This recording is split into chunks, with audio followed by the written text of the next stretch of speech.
एक सुसाइड करता हुआ आदमी, हेलीकॉप्टर से गिरते हुए ज़ोंबीज और कमरे के बाहर भूखे दरिंदों का पहरा। सोचो अगर आप 42 दिनों तक अपने ही घर में कैद हो जाओ और बाहर मौजूद हजारों ज़ोंबीज हर इंसान को जिंदा चबा रहे हों, तो क्या आप जिंदा रहने की कोशिश करोगे या हार मान लोगे? आज की कहानी एडन की है, जिसने मौत को गले लगाने का फैसला कर लिया था, पर तभी उसने कुछ ऐसा देखा जिसने पूरी बाजी पलट दी। तैयार हो जाओ एक सर्वाइवल थ्रिल के लिए, जहां जिंदा बचने के लिए हजारों ज़ोंबीज का सामना करना होगा। तो फिल्म की शुरुआत में हम एडन को देखते हैं, जो अकेलेपन से परेशान होकर एक वीडियो पैगाम में कहता है कि उसने बहुत कोशिश की पर अब हिम्मत खत्म हो गई है। फिर वो सुसाइड करने के लिए रस्सी तैयार करता है। ये सब 42 दिन पहले शुरू हुआ था। जब एडन उठता है तो उसकी गर्लफ्रेंड पहले ही जा चुकी थी, जिसके साथ उसने रात बिताई थी। वो फ्रेश होने के लिए बाथरूम जाता है और वहाँ उसे अपने पेरेंट्स का एक चेक और नोट मिलता है, जिसमें उन्होंने उसे रेंट टाइम पर भरने के बारे में लिखा हुआ था। अचानक उसे बाहर हॉलवे में चिल्लाने और दौड़ने पीटने की आवाजें आती हैं, पर उसे लगता है कि पड़ोसी हमेशा की तरह ऐसे ही शोर मचा रहे होंगे। लेकिन जब वो टीवी चलाता है तो उसे इमरजेंसी ब्रॉडकास्ट दिखता है। अचानक बाहर सड़कों से सायरन और चीखने की आवाजें आने लगती हैं। एडन भागकर अपनी बालकनी पर जाता है और देखता है कि एक धुएं से भरा हेलीकॉप्टर एक बिल्डिंग से टकरा गया है। लोग इधर उधर भाग रहे होते हैं और एक भटकी हुई बच्ची मदद के लिए चिल्ला रही थी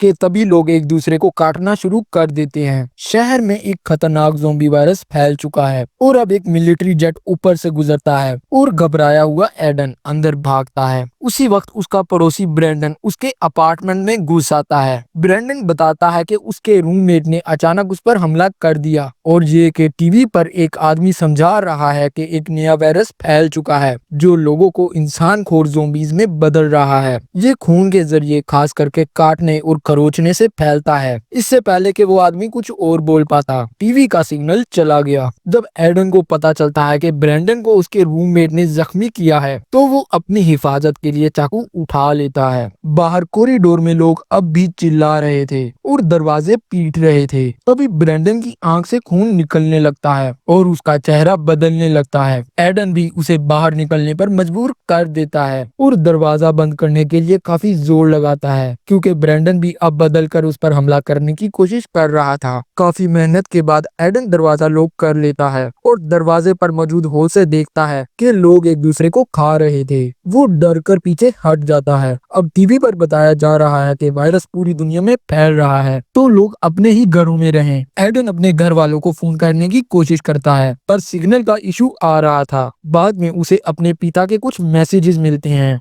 जिसमें लिखा था कि वो और उसकी माँ उसे मिलने आ ही रहे थे, पर वो उसकी बहन को ढूंढने चले गए। फिर एक और टेक्स्ट आता है जिसमें वो माफी मांगते हैं क्योंकि वो पहुंच नहीं पाए और एडन से जिंदा रहने को कहते हैं। आखिरी टेक्स्ट उसकी माँ का था, जो उसे कॉल करने का कह रही थी, पर कोशिश करने के बाद भी कॉल नहीं लग पाती, जहाँ एडन पूरी तरह टूट जाता है। बाद में वो इस पेंडेमिक के दिन गिनना शुरू करता है और अपनी हर चीज पर मोटिवेशनल बात लिख देता है। वो अपने माँ बाप के साथ बिताए वक्त को सोचना बंद नहीं कर पा रहा था। छठे दिन एडन अपने घर का सामान इधर उधर करना शुरू कर देता है क्योंकि वो बदलाव चाहता था। टीवी पर एक्सपर्ट्स बताते हैं कि क्वारंटाइन के लोगों के दिमाग पर क्या असर हो रहे हैं। सातवें दिन वो एक वीडियो रिकॉर्ड करने की कोशिश करता है, पर बाहर कॉरिडोर में लोग अब भी चीख रहे थे और ये आवाजें उसे काफी परेशान कर रही थी और वो कंप्यूटर बंद कर देता है। 14वें दिन एडन सारी खिड़कियों को ढक देता है ताकि शहर के हालात ना देखने पड़े, पर वो न्यूज बंद नहीं करता। एक्सपर्ट्स इन ज़ोंबीज के बारे में बताते हैं कि बदलने से पहले जो आखिरी शब्द इंसान ने बोले होते हैं, ये वही दोहराते रहते हैं। एडन पीता रहता है और जब भी कोई दरवाजा खटकाता है तो वो उसे इग्नोर कर देता है। 16वें दिन एडन को पता चलता है कि उसके पास पानी खत्म हो गया है। वो गुस्से में चीजें फेंकने लगता है। वो जानता है कि उसे खाने पीने के लिए बाहर जाना चाहिए या अपने परिवार को ढूंढना चाहिए, पर उसकी हिम्मत नहीं होती क्योंकि बाहर लोगों के मरने की आवाजें अभी भी आ रही थी। एडन सेंसरी डेप्रिवेशन के बारे में पढ़ता है और जानता है कि कैसे अकेलेपन से लोगों को हेलुसिनेशंस होने लगते हैं। वो गिटार बजाकर और तरह तरह की एक्टिविटीज कर खुद को बिजी रखने की कोशिश करता है। फिर भी वो इतना फ्रस्ट्रेट हो चुका था कि आईना तोड़ देता है। एक रात उसे बाथरूम में कुछ आवाजें आती हैं। वहाँ एक ज़ोंबी वेंटिलेटर से उसके कमरे में घुस आया था। वो बार बार नो बोल रही थी और पूरे अपार्टमेंट में कुछ ढूंढ रही थी।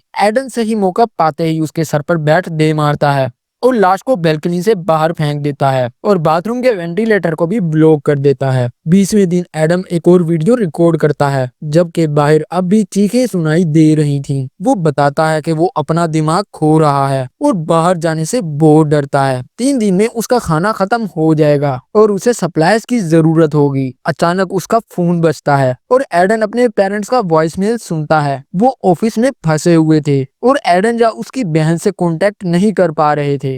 तभी मैसेज कट गया, यानी ज़ॉम्बीज़ ने उन्हें मार दिया। अपने माँ बाप को मरता हुआ सुनकर एडन पूरी तरह टूट गया था और उनकी चीखें इसके जहन में गूंज रही थीं। गुस्से में वो अपना बैट उठाता है और अपार्टमेंट से बाहर निकल जाता है। वहाँ उसे जमीन पर ब्रैंडन मिलता है, जो बार बार बोल रहा था आई एम ओके। एडन उसे मारने वाला होता है, पर उसका दिल नहीं मानता। उसी वक्त उस पर बहुत सारे ज़ॉम्बीज़ हमला करने की कोशिश करते हैं और वो भागकर अपने रूम में आ जाता है और जल्दी से फ्रिज को घसीटकर अपने डोर के पीछे लगा देता है और पीप होल से देखता है कि ज़ॉम्बीज़ उसे ढूंढ रहे हैं। थोड़ी देर बाद उसे एक जोर की आवाज आती है और अपार्टमेंट की बिजली चली जाती है। खिड़की से देखने पर पता चलता है कि पूरे शहर की लाइट ही जा चुकी है। मुश्किलें जैसे खत्म होने का नाम ही नहीं ले रही थी। सुबह कॉरिडोर में ज़ॉम्बीज़ की आवाजों से उसकी आंख खुलती है और एडन का सबक जवाब दे चुका था। इस सब एपिडेमिक को 42 दिन बीत चुके थे और एडन अब सुसाइड करने का फैसला करता है। वो सुसाइड करने ही वाला था कि अचानक वो रुक जाता है जब वो देखता है कि सामने वाली बिल्डिंग में एक लड़की अभी भी सही सलामत है। उसके बाद एडन अपना आखिरी व्लॉग रिकॉर्ड करता है क्योंकि उसकी बैटरी खत्म हो रही थी। वो बताता है कि उसे एक लड़की मिली है। वो अपनी दाढ़ी काटता है और औरत से कांटेक्ट करने का प्लान बनाता है। जब वो बालकनी पर जाता है तो उस लड़की की बिल्डिंग में भी ज़ॉम्बीज़ को देखता है और फौरन छुप जाता है। वो हार नहीं मानता और बोर्ड पर लिखकर उससे बात करने की कोशिश करता है। आखिरकार वो लड़की भी उसे देख लेती है। उसे पता चलता है कि उसका नाम ईवा है। वो अकेली थी और उसके पास खाना पीना भी खत्म होने वाला था। तो ज़ॉम्बीज़ की आवाज सुनकर इन दोनों को पर्दे बंद करने पड़ते हैं। उसी दौरान एडन भी उसे बाद में दोबारा बात करने का इशारा कर देता है। लड़की भी हाँ में सर हिलाती है। उस रात बारिश शुरू होती है तो एडन पानी जमा करने के लिए बहुत सारे बर्तन रख देता है और फिर नहा धोकर शेविंग करता है। उसे पता नहीं था कि ईवा उसे देख रही है। अगले दिन वो दोनों साइंस के जरिए एक प्लान बनाते हैं। वो अपनी बालकनीज को रस्सी से जोड़ती हैं और एडन उसे पानी की बोतल्स भेजता है।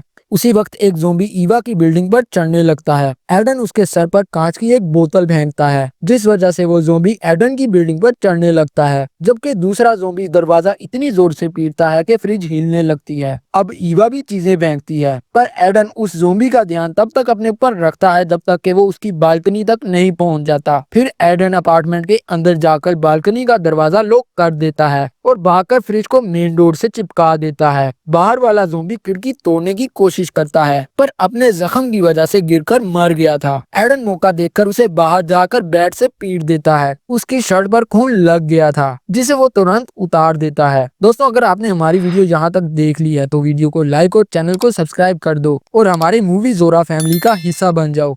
अब थोड़ी देर बाद एडन एक बैग तैयार करता है और ब्रैंडन की लाश से चाबियां लेने के लिए बाहर निकलता है। कॉरिडोर में ज़ॉम्बीज़ आ जाते हैं तो एडन जमीन पर मरने की एक्टिंग करता है जब तक कि वो चले नहीं जाते। फिर वो ब्रैंडन के अपार्टमेंट में घुसकर दरवाजा बंद कर देता है। अंदर दीवार पर खून के निशान और बेड पर एक ज़ॉम्बी की लाश पड़ी हुई थी। एडन वहाँ से खाना और कुछ सामान उठाता है। वहाँ हिल क्लाइंबिंग का सामान था, लेकिन उसमें कुल्हाड़ी गायब थी। जब वो बेडरूम चेक करता है तो कुल्हाड़ी बेड के नीचे मिलती है, पर तभी बाथरूम से एक और ज़ॉम्बी निकलता है। एडन उसे धक्का देकर वहां से भागने की कोशिश करता है, पर ज़ॉम्बी ने उसे दीवार पर चिपका दिया था। एडन एक लैंप से उस पर हमला करता है और बेड पर गिर जाता है, जहां वो पुरानी लाश भी जिंदा हो रही थी। ज़ॉम्बी उस पर कूदता है, पर कपड़ों की वजह से उसे काट नहीं पाता और एडन उसे कुल्हाड़ी से मार देता है। बेड वाले ज़ॉम्बी को मारने के बाद वो वहां से निकल गया था। कॉरिडोर ज़ॉम्बी से भरा पड़ा था, पर वो बचकर अपने अपार्टमेंट पहुंच जाता है। सामान के अंदर उसे वॉकी टॉकीज मिलती हैं। इसके बाद एडन चादर बांधकर नीचे उतरता है, उस जमीन पर पहुंच जाता है जहां आधे खाए हुए लोग पड़े थे। तो एडन एक वॉकी टॉकी ईवा की बालकनी पर फेंककर अपने घर वापस चढ़ जाता है। अगली सुबह ईवा एडन से कांटेक्ट करती है और ये दोनों इतने खुश होते हैं कि सारा दिन फालतू बातें करते रहते हैं। धीरे धीरे एडन की उम्मीद वापस आती है और वो वेंटिलेटर के जरिए दोबारा सप्लाई ढूंढने निकलता है। रास्ते में उसे ज़ॉम्बी का चेहरा दिखता है, पर वो मरा हुआ था। वो एक दूसरे अपार्टमेंट में घुसता है जहां देखता है हर जगह खून ही खून है, पर अपार्टमेंट खाली था। वो हर कमरा चेक करता है और खुशकिस्मती से उसे कबर्ड में बहुत सारा खाना मिलता है। एडन खाना खाकर ईवा को कॉल करता है और मजे में उसे बताता है कि वो दोनों यहाँ से भागकर अपने परिवार को ढूंढेंगे। ईवा बताती है कि उसकी दीवार के बाहर रोज ज़ॉम्बीज़ को घूमते हुए सुनकर वो थक चुकी है, इसलिए उसने भी चादर से रस्सी बनाई है और वो एडन के पास आना चाहती है। माहौल तब टेंस हो जाता है जब एडन को दरवाजे पर फ्रिज लगा हुआ मिलता है, जिसका मतलब था कि वहाँ कोई रहता है। वो एक दरवाजा चेक करता है जो उसने पहले नहीं देखा था और वहाँ दीवार में एक छेद मिलता है।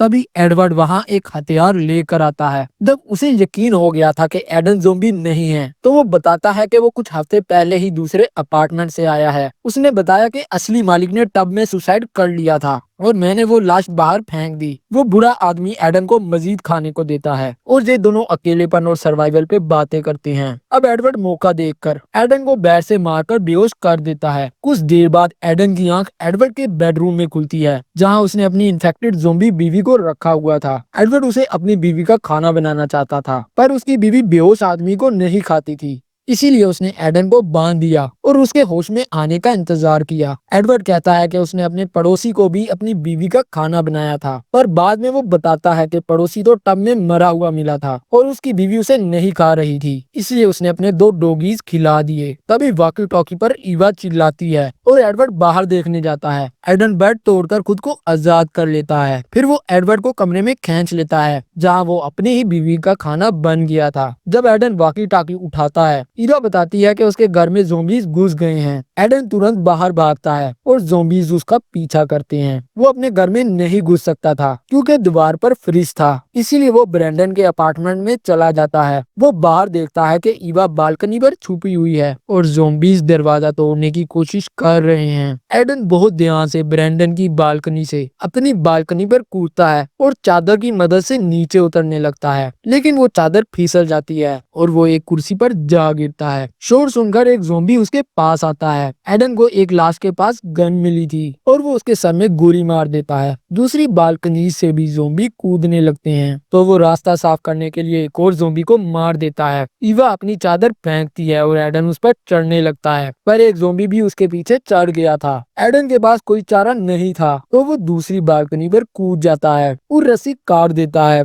जिससे वो ज़ॉम्बी भी नीचे गिर गया था। अब ईवा नीचे उतरकर एडन से मिलती है और ये दोनों गले लगते हैं। इनके अपार्टमेंट के अंदर कदम रखते ही वहाँ ज़ॉम्बीज़ आना शुरू हो गए थे, पर वो उन्हें अंदर छोड़कर बाहर से लॉक कर देते हैं। कॉरिडोर में और भी ज़ॉम्बीज़ थे, इसीलिए वो सीढ़ियों की तरफ से भागते हैं और एडन बैट से दरवाजे का हैंडल तोड़ देता है। सीढ़ियों पर एक ज़ॉम्बी था जो कि चल नहीं पा रहा था, तो वो उसे छोड़ देते हैं और अगले फ्लोर पर जाते हैं। जब वो दरवाजा खोलते हैं तो ज़ॉम्बीज़ एडन पर हमला कर देते हैं। ईवा एक को तो सीढ़ियों से नीचे धक्का दे देती है, पर एडन और दूसरा ज़ॉम्बीज़ भी साथ में गिर जाते हैं। वो ज़ॉम्बी एडन को काटने की कोशिश करता है, पर ईवा कुल्हाड़ी से उसे मार देती है। फिर ये दोनों ज़ॉम्बीज़ से बचते हुए वहाँ से निकल जाते हैं। ये कॉरिडोर दोनों बिल्डिंग्स को जोड़ता था और ईवा एडन के अपार्टमेंट में घुसने में कामयाब हो जाती है, पर पुराना ज़ॉम्बी जो शुरू से एडन के दरवाजे के बाहर था, अचानक एडन पर झपट पड़ता है। वो उसे काटने की कोशिश करता है, पर एडन उसे खींचकर मार देता है। इसके बाद एडन अंदर जाकर अपने कपड़े उतारने लगता है। उसे लगा कि उसे काट लिया गया है। एडन अब ईवा को अपना बेसबॉल बैट पकड़ाता है और कहता है कि कुछ ही देर में वो ज़ॉम्बी में बदल जाएगा, क्योंकि उसे एक ज़ॉम्बी ने काट लिया है, और कहता है कि इस बेसबॉल बैट की मदद से तुम मेरी जान ले लो। मैं नहीं चाहता कि ज़ॉम्बी बनकर तुम्हें कोई नुकसान पहुंचाऊं। ईवा रोने लग जाती है क्योंकि एडन ने उसे अपनी जान पर खेलकर बचाया था और एडन उसकी आखिरी उम्मीद थी जिसके सहारे उसने ज़ॉम्बीज़ का मुकाबला करना था। ईवा अब एडन को मारने से मना कर देती है। एडन भी अब बिल्डिंग से कूदकर खुद की जान लेने का फैसला करता है। जब वो अपनी दोनों शर्ट उतारता है तो उसे पता चलता है कि उसके जिस्म पर किसी भी किस्म के काटने का निशान मौजूद नहीं है, यानी अब भी वो एक नॉर्मल इंसान है, जिस पर ये दोनों बहुत ज्यादा खुश हो जाते हैं। और ये दोनों तब तक इस बिल्डिंग में रहने का फैसला करते हैं जब तक कि गवर्नमेंट इस वायरस का एंटीडोट नहीं निकाल लेती, और यहीं पर ये शानदार मूवी एंड हो जाती है।